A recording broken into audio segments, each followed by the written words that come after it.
Welcome to বাপের বাড়ি blog. আজকে হুট করে বাপের বাড়ি আসার আরেকটা যেটা কারণ, মা হাতটা কবে ভেঙে গেছিল? 1 মার্চ। আর তারপর এই যে দেখো কোথায় কোথায় ফ্র্যাকচার হয়েছিল বন্ধুদের জানাও। এইখানে ফ্র্যাকচার হয়েছিল, কিন্তু বর্তমানে আমার কষ্টটা এখন এইখানটাতে আছে। হাত দিয়ে তো খেতে হবে। জামাই আদর কি বাড়ি, কারো পাতে কিছু পড়লো না, ওনাদের পাতে পড়ে গেল। এই যে আমার ছোটদি ওয়েলকাম করতে আমাকে ফালাকাটা থেকে চলে এসছে। লাস্ট ইয়ার জামাই ষষ্ঠীতে বাড়িতে এসেছিলাম। বাবা মা, বম্মা, এরা সব খুব কেজো পাবে। আরে বাড়ির ব্লগ তো এরমই হবে, তাই না? স্বাভাবিক সাধারণ। মাসির কাছে প্রথম আমি আইব্রো প্লাক করেছিলাম, এই মাসি দেখে নাও। বাপের বাড়ির জায়গা, এখানে আমার উচ্ছ্বাসই আলাদা। দেখে নাও দেখে নাও, এই দেখো আমার বুকাই, হাই বলে দাও। জেঠু,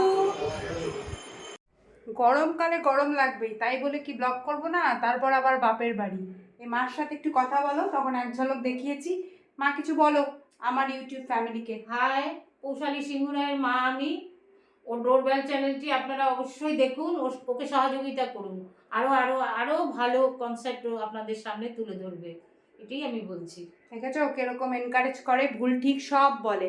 আর ঘন্টার মাথা, আরে ব্লগেও ঝগড়া করো। বাপের বাড়ি ব্লগ কিন্তু পার্ট 1, পার্ট 2, পার্ট 3 যা ইচ্ছা তাই হবে। যতদিন থাকবো ততদিন ব্লগ। হ্যাঁ, তোমরা দেখো, তোমরাও মজা করো, খুব আনন্দ পাবে। এইসব কি ব্লগের জন্য নাকি শুধুই আদর? ব্যাপারটা কি? ব্লগ বন্ধ করো। সবই করছে, বাট তোমরা এর যদি কোনো সলিউশন জানো নিজেদের মতন করে আমাকে একটু কমেন্ট বক্সে জানাবে। মা এই কালশিটে পড়ে থাকা জায়গাটা কিন্তু কষ্ট পাচ্ছে, আমাকে একটু জানিও। হ্যাঁ, তোমরা ওই জন্যই আর কি আলাদা করে এটা ফোকাস করলাম। জয়েন্ট লেগেছে, কিন্তু এই ব্যথাটা কিছুতেই কমছে না, কষ্ট পাচ্ছ ভীষণ। আচ্ছা, আমার বন্ধুদেরকে তো বললাম, ওরা যদি নিজস্ব কোনো উপায় জানে নিশ্চয়ই জানাবে। একটা দারুণ জায়গা তোমাদের সাথে দেখাই আর কি। এর মধ্যে আগে, এই শেলফটার মধ্যে আগে আমার সমস্ত বই থাকতো। এখন কাটাই ছাটাই করে বই আছে। মা, বইগুলো কোথায় রেখেছো? এই শেলফেই আছে কিছু, বাকি ওই ঘরে আছে শোকেসে। আচ্ছা, আর এই যে দোলনাটা দেখছো, এটা কিন্তু মা নিজে হাতে বানানো। এগুলো মা কিন্তু, মার এই গুণগুলো আমি কিছুই পাইনি। এটাই ধরলাম, অনেক কাজ করে, ওটা কিন্তু ধরলাম না। এবার আস্তে আস্তে খাওয়া দাওয়ার পর্ব মিটবে।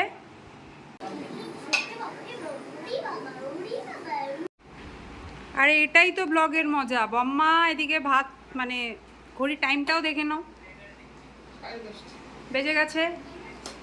আমাদের বাড়ি ঢুকতে ঢুকতে কটা বেজেছে কেউ জানাও? আমি তো ব্লগ করছি।